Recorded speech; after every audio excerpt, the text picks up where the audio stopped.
Online games కు బానిస కావద్దు అన్నందుకు కన్న తల్లిని కొడుకు కడతీర్చాడు. దీనికి సంబంధించిన బ్రేకింగ్ న్యూస్ చూస్తున్నాం ఇప్పుడు. ఈ ఘటన విశాఖలోని తీర ప్రాంత రక్షక దళం క్వార్టర్స్ లో జరిగింది.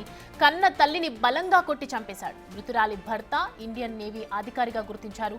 ఒంటిపై గాయాలతో రక్తపు మడుగులో పడి ఉన్న మృతురాలు ఆల్కా సింగ్ ను చూసిన స్థానికులు పోలీసులకు ఫిర్యాదు చేశారు.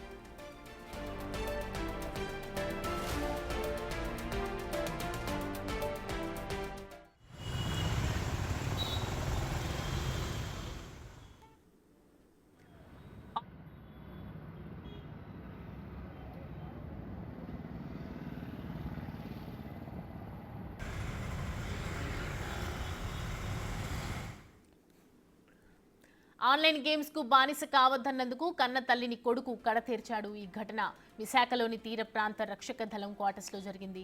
కన్న తల్లిని బలంగా కొట్టి చంపేశాడు. మృతురాలి భర్త ఇండియన్ నేవీ అధికారిగా గుర్తించారు. ఒంటిపై గాయాలతో రక్తపు మడుగులో పడి ఉన్న మృతురాలు ఆల్కా సింగ్ ను చూసిన స్థానికులు పోలీసులకు ఫిర్యాదు చేశారు. దీనికి సంబంధించి పూర్తి అప్డేట్స్ మా ప్రతినిధి నాయుడు అందిస్తారు. నాయుడు, చూస్తున్నాము ఆన్లైన్ గేమ్స్కి అడిక్ట్ అవ్వద్దు అన్నందుకు కన్న తల్లిని చంపేశాడు. నీచ బుద్ధి, అంటే మెంటల్ స్టేటస్ ఏ విధంగా ఉంది అబ్బాయిది?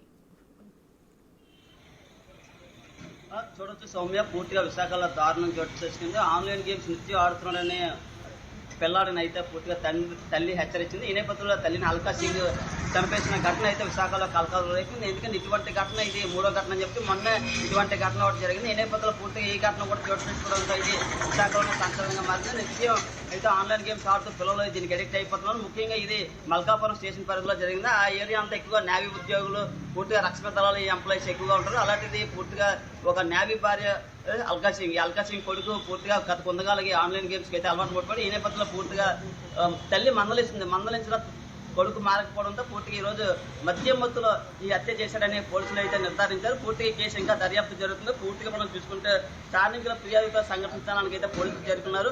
అసలు ఆన్లైన్ గేమ్స్ ఆడటం వల్ల నిత్యం ఇటువంటి పిల్లల ఒక మానసిక పరిస్థితికి వచ్చిందని చెప్పొచ్చు. ముఖ్యంగా దానికి ఎడిక్ట్ అయిపోయి మొబైల్లో, అలాగే డబ్బులు కూడా రమ్మీ గేమ్స్, రకరకాల గేమ్స్ డబ్బులకి ఆడుతూ అప్పులు చేసే పరిస్థితి కూడా విశాఖలో ఉందని చెప్పొచ్చు. ఈ నేపథ్యంలో తల్లి మందలించిన నేపథ్యంతో ఇటువంటి ఘటన జరగడం విశాఖలోనే సంచలనం రేపింది. పూర్తిగా రాష్ట్ర వ్యాప్తంగా ఇటువంటి ఘటనలు నిత్యం జరుగుతూనే ఉన్నాయి. మొన్న విశాఖలో కూడా ఇటువంటి 2 ఘటనలు జరిగాయి. అక్కిపాలెం సంబంధించిన 9వ తరగతి చదువుతున్న ఒక బాలుడు, ఆ బాలుడు కూడా సేమ్ ఇదే పరిస్థితి అని చెప్పచ్చు. వాళ్ళ నాన్నమ్మ తిట్టిందని ఆత్మహత్య సూలేస్తూ ఆత్మహత్య చేసుకుంటే తర్వాత ఈ ఘటన పూర్తిగా ఇటువంటి ఘటన జరగడంపై అయితే ఆందోళనకరంగా తల్లిదండ్రులు ఉన్నారు. అసలు తల్లిదండ్రులు పూర్తిగా పిల్లల పెంపకంపై అసలు ఏం జరుగుతుందో, పూర్తిగా టెక్నాలజీ పెరుగుతుందా మనం ఆనందించాలా, లేకపోతే పూర్తిగా ఈ టెక్నాలజీ వల్ల వీళ్ళు నేర్చుకున్నారా, లేకపోతే దీనికి బానిస అయిపోతున్నారనే అంశంపై అయితే ఆందోళనకరమైన వాతావరణ పరిస్థితులు అయితే ఉన్నాయి సౌమ్య.